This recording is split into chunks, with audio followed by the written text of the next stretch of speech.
নমস্কার, আমি মৌমিতা। আমার কবিতা পাঠ চ্যানেলে আমার সকল শ্রোতা বন্ধু এবং দর্শক বন্ধুকে আন্তরিক শুভকামনা জানিয়ে আজকের গল্প পাঠ শুরু করছি। আজ আমি আপনাদেরকে পড়ে শোনাব প্রতিভা বসুর লেখা একটি চমৎকার ছোট গল্প। গল্পের নাম লোকবালা ও কনকলতা। শুনতে থাকুন আজকের গল্প লোকবালা ও কনকলতা। ছোটি রিক্সা থেকে লোকজন নামতে দেখে লোকবালা তার প্রাতকালীন আহার, কাঁসারি থেকে পান্তা ভাত, লঙ্কা কামড়ে নুন দিয়ে খেতে খেতে সাত তাড়াতাড়ি হাত মুখ ধুয়ে বাইরে বেরিয়ে এলো। কনকলতা গাড়ি থেকে নেমে তার নিজের জমিতে ঢুকতে ঢুকতে তাকিয়ে বললেন, এই যে লোকপালা, ভালো আছো? লোকপালা চোখ টান টান করে বলল, গরিবের আবার ভালো আর মন্দ। হা! দীর্ঘশ্বাস ছাড়ল। কনকলতা একজন রাজ আর একজন যোগানদার নিয়ে এসেছে। এই জবাব শুনে এগিয়ে গেল তাদের নিয়ে। কিছুদিন আগে এই জমিটা সে কিনেছে। এই লোকপালার জমির সঙ্গেই অর্ধেক অর্ধেক ভাগ। লোকপালার দেওর পরাণ মণ্ডল তার অংশটা বেচে দিয়ে আরও একটু পিছনে, যেখানে তার বাসঝোপ আছে, সেখানে ঘর তুলে নিয়েছে। ভালো ঘর, পাকা ঘর। লোকবালা বিধবা। পরাণ আর দয়ান দুই ভাই ছিল। দয়ান মরে যেতে দয়ানের বউ লোকবালা তার অংশীদার হয়েছে। ঘর আলাদা হলেও এতদিন জমিতে কোনো ভাগ ছিল না। যা ফসল ফলারি গাছ আছে দুই শরিকি সমানে ভোগ করত। ডোবার জলে দুই শরিকি কাপড় কাচত, বাসন মাজত, গামছা দিয়ে মাছ ছেঁকে তুলতে তুলতে চুলোচুলি ঝগড়া করত। এখন পরাণ নিজের ভাঙা ঘর এবং ডোবার অর্ধেক সবই লোকবালার সঙ্গে ভাগ করে জমিটা বেচে দেওয়াতে লোকবালার মুখ রাগের ভারে থমথমে। ছল ছুতো করে সে কেবলই ঝগড়া পাকাতে চায়। জায়গাটা বড় রাস্তা থেকে বেশ দূরে। চারিদিকে ধান ক্ষেত আর হোগলা বন, আর ৮-১০ ঘর কৃষক পরিবার। জমির খোঁজটা তার এক ছাত্রীর বাবাই দিয়েছিলেন তাকে। কনকলতা খুব কষ্ট করে পড়াশুনো করেছেন, বড় হয়েছেন। তার বাবা পূর্ব বাংলার উদ্বাস্তু।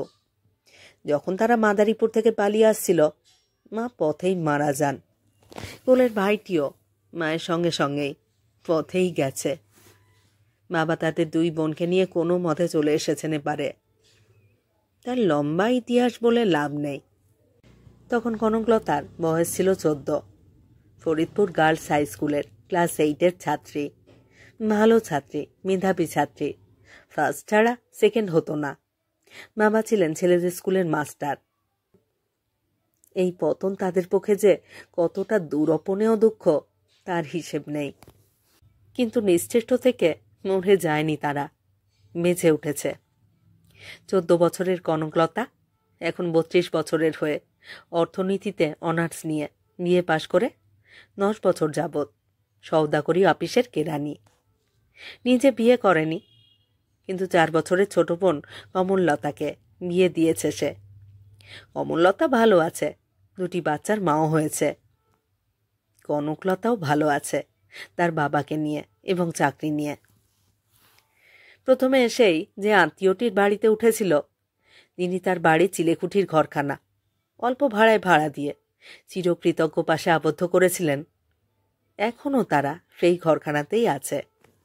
তবে আত্মীয়টি মারা যাবার পরে তার পুত্রকন্যারা কেউ কলকাতায় না আসার দরুন এবং বিধবা হবার পর তিনিও তার স্ত্রী পুত্রকন্যার কাছে চলে যাওয়ায় বাড়িটাকে রক্ষণাবেক্ষণের কাজ হিসাবে ছাদটাকে ব্যবহার করতে দিয়ে খুব সুবিধা করে দিয়ে গেছেন।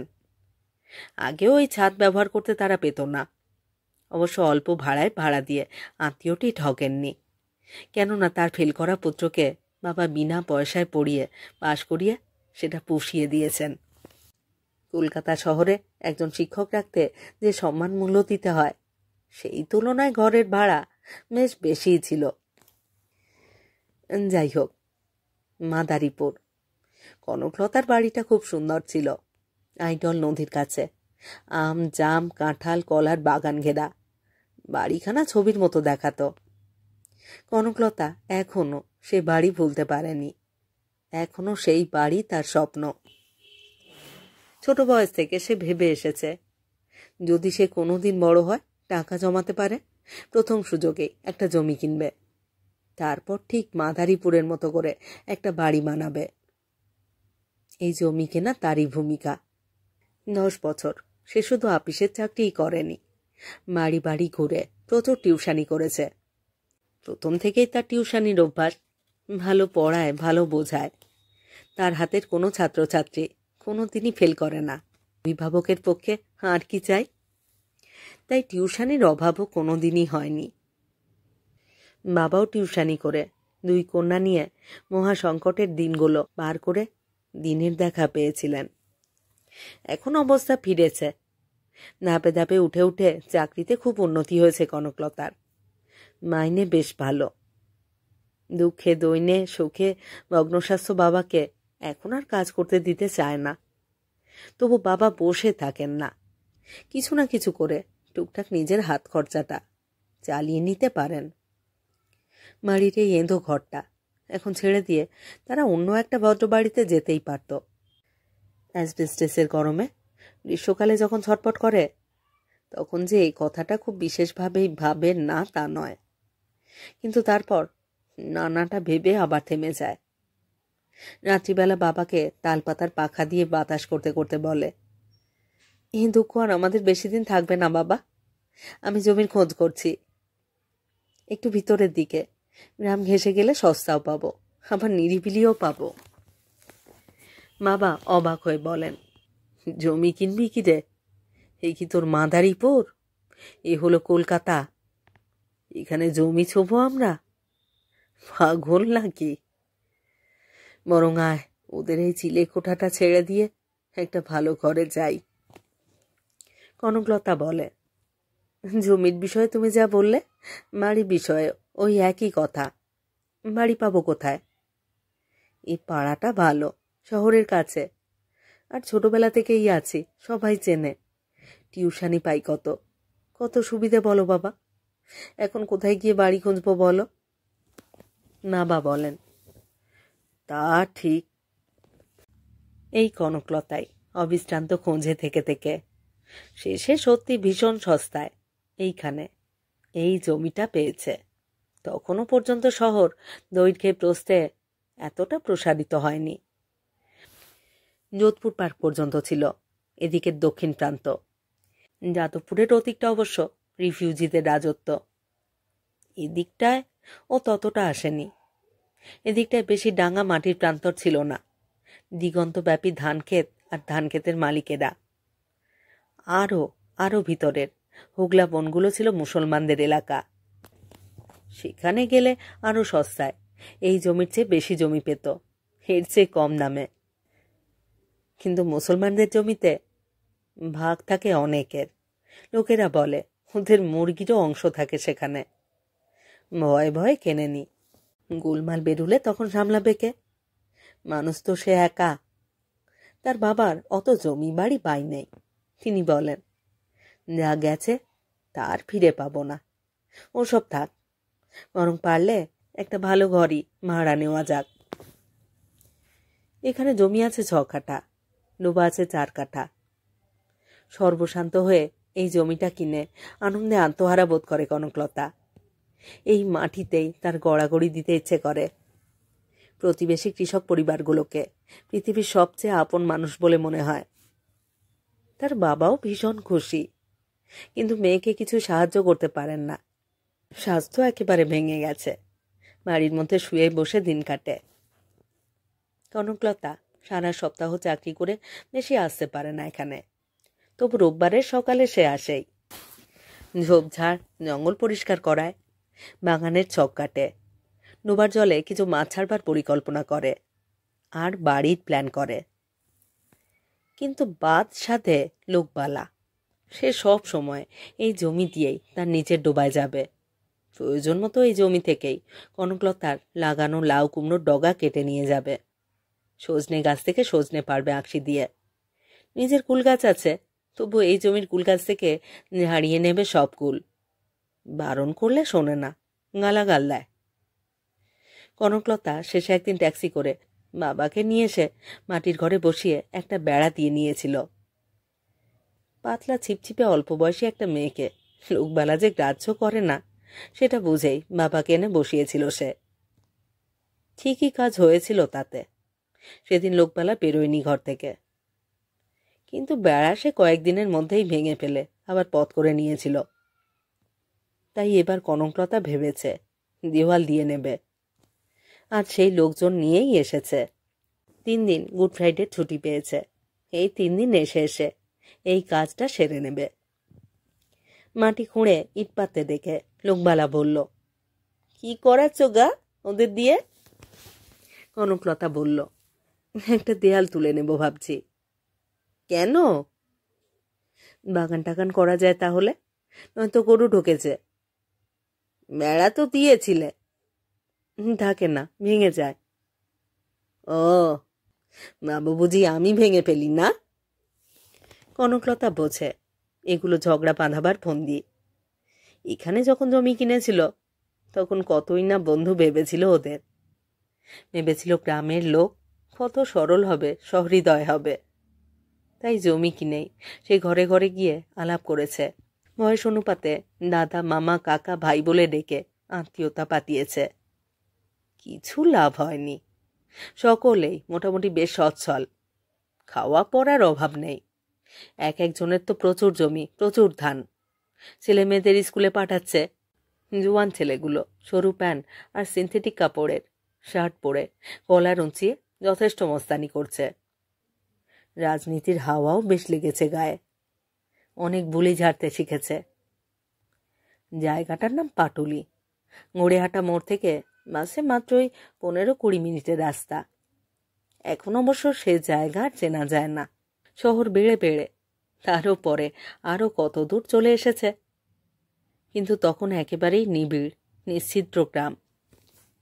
লোকবালার কথা শুনে কনকলতা হেসে বলল, না না, তা ভাববো কেন? তবে তবে কেন দেওয়াল দিচ্ছ? কনকলতা একটু বিরক্ত হয়ে বলল, আমার জমি, আমি দেওয়াল দিয়ে ঘিরব। তাতে কি আর কারোর পরামর্শ দরকার আছে আমার?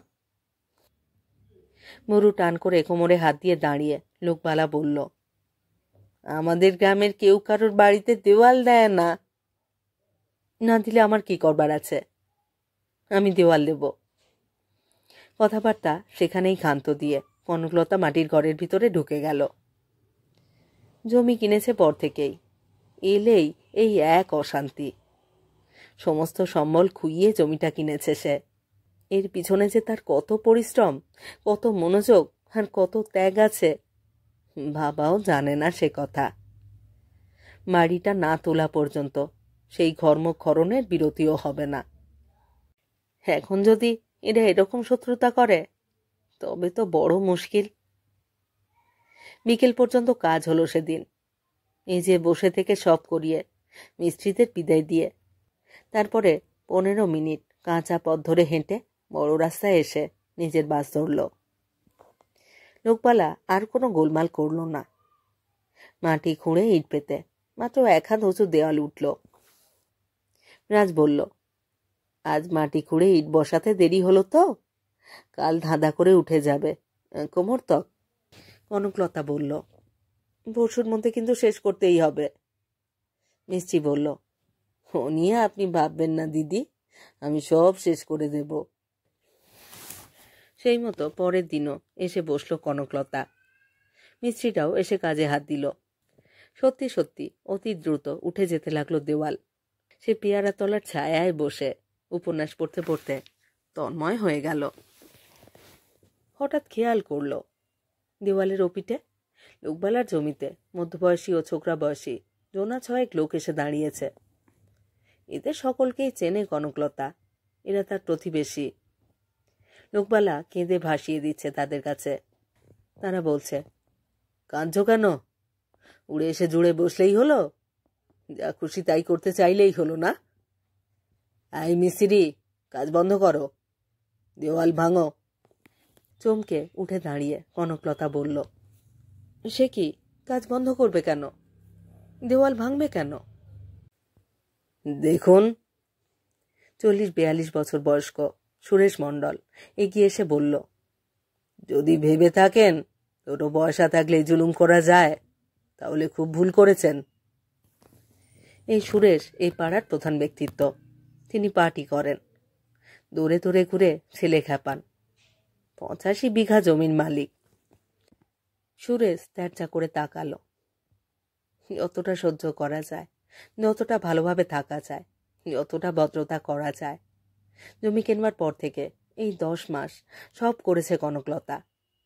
আজ সে রেগে গেল, টকটকে হয়ে গিয়ে বলল, সমস্ত মিথ্যে কথা। আমি কখনোই কারোর সঙ্গে খারাপ ব্যবহার করিনি। আর তাছাড়া আমি যদি আমার জমিতে কারোকে আসতে না দিই, তাতেই বা কার কি বলবার আছে? সুরেশ মণ্ডলের জ্ঞাতি ভাইপো সরু প্যান্ট পরা ছোকরা বীরেন মণ্ডল বলল, আমাদেরকে আপনি মিথ্যেবাদী বলছেন? কনক বলল, আমি কারোকে মিথ্যেবাদী বলিনি। বলেছি আমার নামে যা বলা হয়েছে তার একটি কথাও সত্য নয়। তার মানেই আমরা মিথ্যে কথা বলেছি, এই তো? যদি তাই হয় তবে তাই। তোমরা কাজ করো, তোমরা কাজ করো, মিস্ত্রিদের হুকুম দিল সে। বীরেন পা ঠুকল, না, করবে না। বাবা, এদিকে আয় তো, দেখ তো আমাদের হুকুমের পরেও মিস্ত্রিগুলো কাজে হাত লাগায় কি করে? ভদ্রলোক? এদের আবার ভদ্রলোক বলে? পয়সার গরমে ধরাকে সরা জ্ঞান করে। এখানে তোয়াল ওঠানো যাবে না। কনকলতার মতো শান্ত নির্বিরতি মেয়ের পক্ষে যতটা গলা চড়ানো সম্ভব ততটাই চড়িয়ে বলল, হ্যাঁ যাবে, আলবাদ যাবে, যেতেই হবে। ভেবেছ কি তোমরা? ভদ্রলোক তো নিশ্চয়ই। ভদ্রলোক বলেই তো এই 10 মাস তোমাদের সমস্ত বেয়াদবি মুখ বুজে সহ্য করেছি। ও, ভদ্রলোক বুঝি আপনি একলাই, আমরা নই? তার মানে আমাদের আপনি ছোট লোক বলছেন? শোনো, সাজসজ্জাই ভদ্রলোকের প্রমাণ নয়। ভদ্রলোক বলে দাবি করতে হলে যে যে রাস্তা দিয়ে হেঁটে এসে ভদ্রলোকের আসনে বসা যায়, তা তোমরা আসনি। বুলি কপচাতে শিখেছ দাদাদের কাছে, তাই না? হ্যাঁ হ্যাঁ বলছি, তোমরা ভদ্রলোক নও। ভদ্রলোক হলে এরকম গায়ে পড়ে একজন মেয়ের সঙ্গে ঝগড়া করতে আসতে না। কনকলতা এগিয়ে এসে মিস্ত্রিদের পিছনে দাঁড়ালো। ইট পাতো বাচুলাল, সিমেন্ট তোলো কড়াইতে। যদি ভয় পাও, যদি মনে করো এরা যা বলছে সেটাই ঠিক, তাহলে সরে বসো, আমি নিজে দেওয়াল তুলব। দেখি কার সাধ্য আমাকে বাধা দেয়। এতদিনের শান্ত মানুষটার এই ক্ষিপ্ত মূর্তি দেখে একটু থমকালো দলটা। ক্ষিতীশ মণ্ডল নামে অন্য একজন লোক বলল, দেখুন, এসব কোনো ঝগড়াঝাঁটি বা রেষারেষির কথা নয়। আপনি যদি এখানে বাস করতে চান, এসব করে এখানে টিকতে পারবেন না। যা বলছি তা শুনুন, সব দেওয়াল টেওয়ালের দুর্বুদ্ধি ছাড়ুন। দুর্বুদ্ধি? দুর্বুদ্ধি বলতে আপনি কি বোঝাতে চাইছেন? এই দেওয়াল দেওয়াটা আমার দুর্বুদ্ধির লক্ষণ? তাহলে আপনারাও শুনে রাখুন, দেওয়াল আমি দেবই।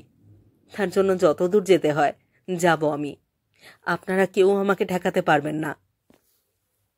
এবার ঘাড়ে ভাঁজ করে রাখা রুমাল উড়িয়ে হাওয়া খেতে খেতে সোনার হার পরা আর একটা ছেলে, একেও চেনে কনকলতা। এর নাম রসা, বয়স বড় জোর 18। শুনেছে গুন্ডামি এর পেশা। মানুষ খুন করতেও সে পিছপা নয়। সে এগিয়ে এসে বলল, আর কেউ না পারুক, আমি ঠেকাবো। এই সালা সোরের বাচ্চা! এই সম্বোধন মাছুলার মিস্ত্রিকে। আবার হাত লাগিয়েছিস? প্রাণের ভয় নেই? জানিস আমি কে? কোথায় এসে মাস্তানি করছিস জানিস তো সে কথা? তীব্র কণ্ঠে কনকলতা বলল, না, ও জানে না। আমি জানি, আমি জানি তুমি একটা নরকুণ্ড। তুমি লক্ষণ করতে পারো, ভদ্র মেয়েদেরকে অপমান করতে তোমার আটকায় না। বয়স্ক লোককে শহরের বাচ্চা বলতে তুমি লজ্জিত বোধ করো না। কিন্তু এটা কি জানো, লোকে তোমাকে ঘেন্না করে। মানুষ হয়ে জন্মেও একটা জন্তুর অধম হওয়া কত লজ্জার। কি কি বললে? খবরদার, তুমি বলবে না। 1000 বার বলবো। কি করবে? কি করবে তুমি? আমাকে মারবে? খুন করবে? না, আমরা মারবার কথা ভাবি না। আমরা কারোকে খুন করতে শিখিনি। কিন্তু ওই যে বললাম ঘৃণা, ওই ঘৃণা করতে জানি তোমাদের মতো মানুষকে, থুতু ছেটাতে জানি। সরো বাচুলাল, এই ঝামেলার মধ্যে থেকে তোমার দরকার নেই। আমি নিজেই দেওয়াল গাঁথব। হঠাৎ বাচুলাল তার দোকানদারের দিকে তাকিয়ে বলল, আরে হাঁ করে শুনছিস কি? কাজ কর, বালিয়ান সিমেন্ট মাখ। সরুন দিদি, এই আমি দেওয়াল গাঁথছি, দেখি হামাকে কে হটায়। ক্ষিপ্র হাতে সে কর্নিক চালাতে লাগলো। বাপ রে বাপ, এটার নাম আবার মেয়ে মানুষ? চল চল চল, পরে দেখা যাবে। শেয়ালের মতো আস্তে আস্তে হটে গেল সব। লোকবালা চোখ ঘূর্ণিত করে, আঙুল মটকাতে মটকাতে, বিড়বিড় করে অশ্লীল কথা ঝড় তুলে ঢুকলো নিজের ঘরে গিয়ে। কিন্তু সর্দি কাশিতে বাবা অত্যন্ত কাতর হয়ে পড়েছেন, কিছু বলতেই পারল না। বরং যখন তিনি জিজ্ঞাসা করলেন, কি রে, সব ঠিক মতো হয়েছে তো? ওরা ঝামেলা টামেলা করেনি তো? নির্লিপ্ত মুখে জবাব দিল, না বাবা, তুমি কিচ্ছু ভেবো না। আজ কনকলতার নিজের শরীরটাও বেশি ভালো নেই। কোনো সাহায্যকারী থাকলে আজ নিজে আসতো না। যেরকম লোকজন লেগেছে পিছনে, তাতে শুধুমাত্র স্ত্রীদের উপর ছেড়ে দিলে আজ কত দূর এগোবে কে জানে কাজ। আজও ছুটি আছে। আজ সারাদিন বসে 5 ফুট উঁচু করে দেওয়ালটি তুলে তবে শান্তি। মাথায় খুব বেশি করে কাজ বসাতে বলবে। যা অসভ্য! সারাক্ষণ ওই যে দেওয়ালেই বসবার জায়গা করে বসে থাকবে কিনা তারই বা ঠিক কি। বড় রাস্তা থেকে 15 মিনিট হেঁটে জমিতে পৌঁছতে পৌঁছতে একেবারে ক্লান্ত হয়ে পড়ল। মনে হলো শুয়ে পড়ে। মাটির ঘরে একটা মাদুর আছে, বাচুলালকে কাজে লাগিয়ে সে মাদুর পেতে শুয়ে থাকবে। দেখল তার আগেই বাচুলাল তার যোগানদার আর কুলিকে নিয়ে চলে এসেছে, পথেই দাঁড়িয়ে রয়েছে। কনকলতা বলল, আমার জন্য অপেক্ষা করছো কেন? আবার ওরা কিছু বলেছে? বাচুলাল বলল, আসুন, দেখবেন, আসুন। কি কি দেখব? দ্রুত হেঁটে জমিতে পা দিয়েই কনকলতার চক্ষু স্থির। 16 আনি দেওয়ালের 12 আনি ধ্বংসস্তূপে পরিণত হয়েছে। 2 চোখ তার জলে ভরে গেল। কি কষ্টের উপার্জন আর কি কষ্টের জমা টাকা, কি কষ্টে এত খরচ করে এই দেওয়াল উঠবার খরচ জোগানো, তার এই পরিণতি। লোকেরা এত নিষ্ঠুর, এত খারাপ। এরা সারাক্ষণ তাকে বড়লোক বলে টিটকারি দেয়। তার পোশাক আশাক, চলন বলন, শিক্ষা সংস্কৃতি তাকে টিটকারির পাত্র করেছে। সে লোকপালার মতো বা এ পাড়ার অন্যান্য মহিলাদের মতো এত অবস্থাপন্ন হয়েও উদম গায়ে হেঁটু কাপড় পরে দিন কাটায় না। তার পরিচ্ছদ পরিচ্ছন্ন, তার গলার স্বর নিচু, তার মন ঝগড়া করবার জন্য উন্মুখ হয়ে থাকে না। এটাই তার অপরাধ? এটাই তাকে ভদ্রলোক বানিয়ে এদের কাছে অপাংতেও করেছে? সেই কারণেই এরা তাকে বড়লোক ভাবে, নিজেদের গরিব ভাবে। সেই কারণেই এরা তাকে সহ্য করতে পারে না। সেই কারণেই 50, 60, 100 বিঘার মালিক হয়েও তাকে ঈর্ষা করে। আঁচলে চোখ মুছে নিয়ে বলল, আজ তুমি যাও বাচুলাল, দেখি কাল কি করতে পারি। বাচুলাল বলল, আপনি পুলিশে খবর দিন দিদি, পুলিশ ছাড়া এদের টিট করা যাবে না, এরা বহুত বদমাস। কনকলতা সজল চোখে বাচুলালের এই সহানুভূতিপূর্ণ ব্যবহারে কৃতজ্ঞ হয়ে বলল, আমি একা একা কি করব বলো? আমার বাবা অসুস্থ, এমন কেউ আর নেই যার কোনো সাহায্য নিতে পারি। আর পুলিশ নিয়ে দেওয়াল গাঁথলেই কি আমি এইখানে এইসব লোকের সঙ্গে বাস করতে পারবো? পুলিশ আমাকে কতদিন পাহারা দেবে? যদি লড়াই করতে হয় আমায় একা একাই করতে হবে। ঠিক আছে দিদি, আমি আবার আপনার দেওয়াল গাঁথিয়ে দেব, চলুন। আবার তো ভেঙে দেবে। বাচুলাল চুপ করে থেকে বলল, আচ্ছা দিদি, কয়েকটা লোক পাহারা রাখলে হয় না? সেটা মন্দ বলনি, কিন্তু কে আসবে? আমি এই কুলিটাকে রেখে দিতে পারি, কিন্তু টাকা তো নিবে। হ্যাঁ, তা তো নেবেই। তাহলে সুখেনকে আজ রেখে যাব? সুখেন মাছুলালের ইট বওয়া কুলি। মাছুলালরা 3 জন কাজে আসে। মাছুলাল হেডমিস্ত্রি, ইদ্রিস যোগানদার আর সুখেন কুলি। একটু ভেবে কনকলতা বলল, খুব বেশি কি টাকা নেবে? মাথা ঝেঁকে বাছুলাল বলল, না না না, খুব কম। ও যেখানে থাকে আমি সেখানে অন্য দারোয়ান রাখিয়ে দেব। ও নিয়ে আপনি একটু বি চিন্তা করবেন না। তাই হলো। সুখেন থেকে গেল পাহারায়। ভাঙা দেওয়ালের ইট কুড়িয়ে গুছিয়ে রাখল। কথা রইল আবার 1 সপ্তাহ বাদে আবার নতুন করে সিমেন্ট বালি এনে দেওয়াল গাঁথা হবে। গাঁথা হলো। মাছুলাল আরও একজন রাজ নিয়ে এলো, আরও একজন যোগানদার নিয়ে এলো। 4 জনে মিলে তুলে ফেলল বিকেলের মধ্যে। হাঁপ ছেড়ে নিশ্চিন্ত মনে চলে গেল কনকলতা। আবার মনে আশা হলো, আবার স্বপ্ন দেখল মাদারীপুরের বাড়ির। রাত্রিবেলা বাবার সঙ্গে কত রাত অবধি প্ল্যান করলো। সুখেনের মাইনে সত্যি খুব কম। সে রয়ে গেল আগের মতোই। প্রত্যেক রোববার কনকলতা আসে, দেখে চলে যায়, আর ভাবে পুজো পুনাসটা পেলেই কিছু ইট কিনে রাখবে, ধীরে ধীরে সিমেন্ট বালিও এনে ফেলবে। এখন বাগানটা হোক। 4 কাঠার ডোবাটাও বেশ সাইজ করে কেটে নিল।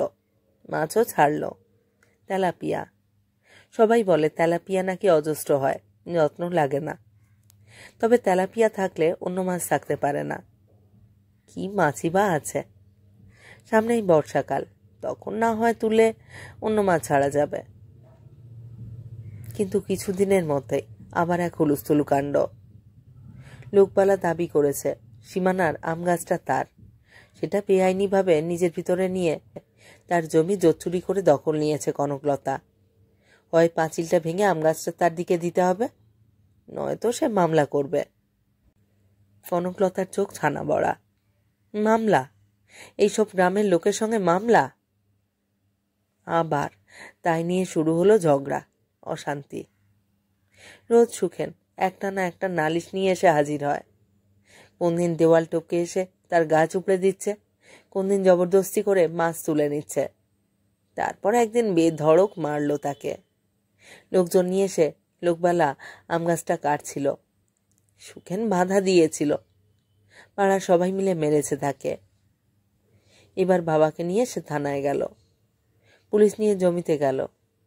লোকবেলা পুলিশের পায়ে লুটিয়ে পড়ে কেঁদে বলল, আমি গরিব, আমি খেতে পাই না, এই গাছটা আমাকে দিলে আমার পেট বাঁচে। কনকের কাছেও কাঁদল, দিদি তোমার তো অনেক কাছে, এই গাছটা তুমি আমাকে দাও।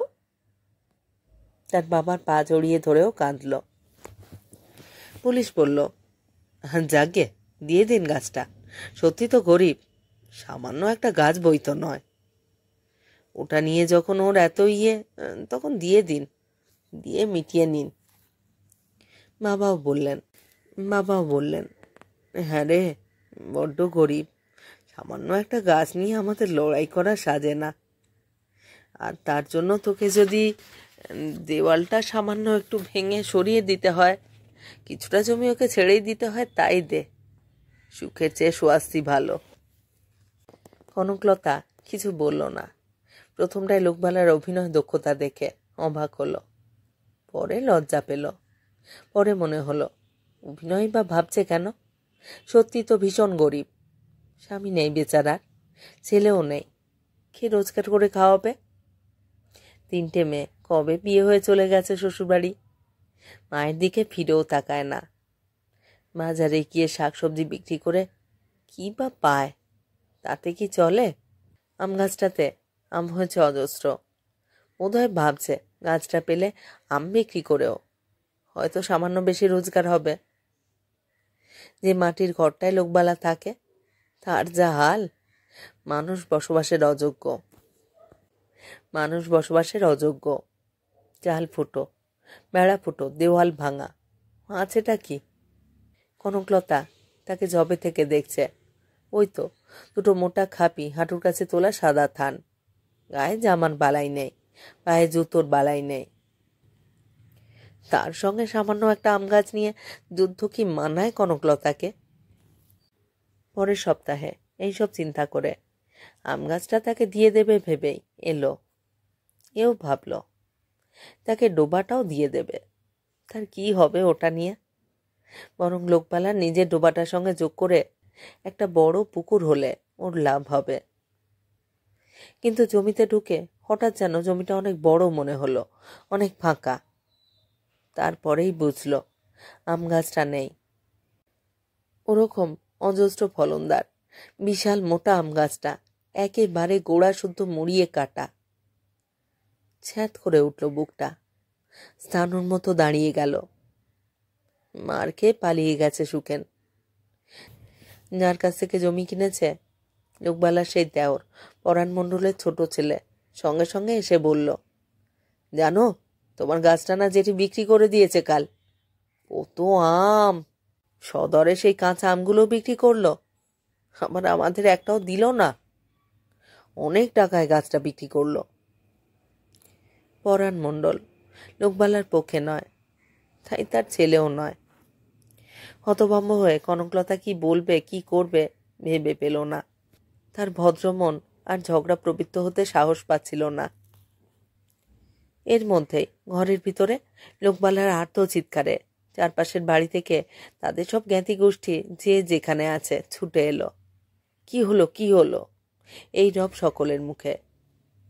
পায়ে পায়ে কনকলতাও গিয়ে দাঁড়ালো। দেখা গেল প্রায় অর্ধলঙ্গ অবস্থায় বুক চাপড়াতে চাপড়াতে দাওয়ায় বেরিয়ে এসেছে লোকবালা। হাতে নোটের তাড়া, দূরে ছুঁড়ে ফেলে দিল। সবই 100 টাকার নোট। ইঁদুরে একেবারে কচি কচি করে কেটেছে সব। শোনা গেল মুসলমান পাড়ায় নন্টু হালদারের জমির পাশে তার একটা মস্ত পেয়ারা বাগান আছে। শত শত টাকায় পেয়ারা বিক্রি করত সিজনের সময়। সেই এক বাগান থেকে তার যা নগদ আয়, তাতে একটা কেন 10টা লোকবালাও খাটে পালঙ্কে শুয়ে আরামে দিন কাটাতে পারে। কিছুদিন আগে ওই বাগানের জমি থেকেই কিছুটা জমি বিক্রি করে 7,000 টাকা পেয়েছিল। সেই টাকা সে বছরের চাল থাকে যে মটকায়, সেই মটকায় চালের মধ্যে বান্ডিল বেঁধে লুকিয়ে রেখেছিল। কখন মুখ খোলা পেয়ে ইঁদুর ঢুকেছে কে জানে, একেবারে শেষ করে দিয়েছে। শুধু তাই নয়, আম গাছের আম এবং গাছ বিক্রি করে সে যা পেয়েছিল সেটা রেখেছিল চালের বাতায় গুঁজে।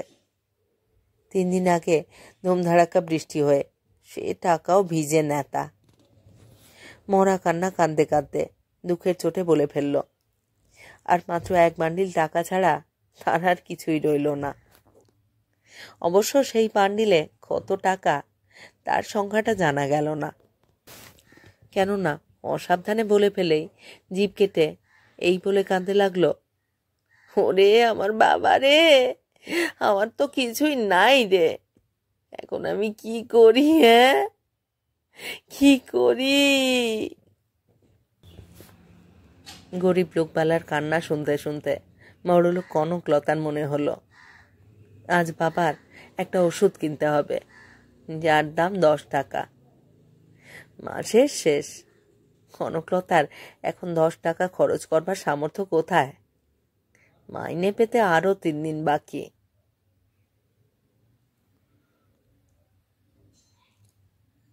শেষ হলো প্রতিভা বসুর লেখা গল্প লোকবালা ও কনকলতা। কেমন লাগলো আজকের গল্পটি? কেমন লাগলো আমার পাঠ এবং পরিবেশনা? তা অবশ্যই কমেন্ট বক্সে আমাকে লিখে জানান। আমার কবিতা পাঠ চ্যানেলে যারা নিয়মিত আমার পুরো গল্প পাঠ শুনছেন এবং নিয়মিত কমেন্ট করে আমাকে উৎসাহিত করছেন, তাদের জানাই আমার আন্তরিক ধন্যবাদ। যদি আমার গল্প নির্বাচন এবং পাঠ আপনাদের ভালো লাগে, অবশ্যই একটি লাইক করবেন এবং গল্পগুলিকে আপনাদের প্রিয়জনের মধ্যে শেয়ার করবার অনুরোধ রইল। আর আপনারা যারা নতুন আসছেন, যারা এখনো আমার কবিতা পাঠ চ্যানেলটি সাবস্ক্রাইব করেননি, তাদের অনুরোধ সাবস্ক্রাইব করে সাথে থাকার। সবাই খুব খুব ভালো থাকুন আর থাকুন পরের গল্পের অপেক্ষায়।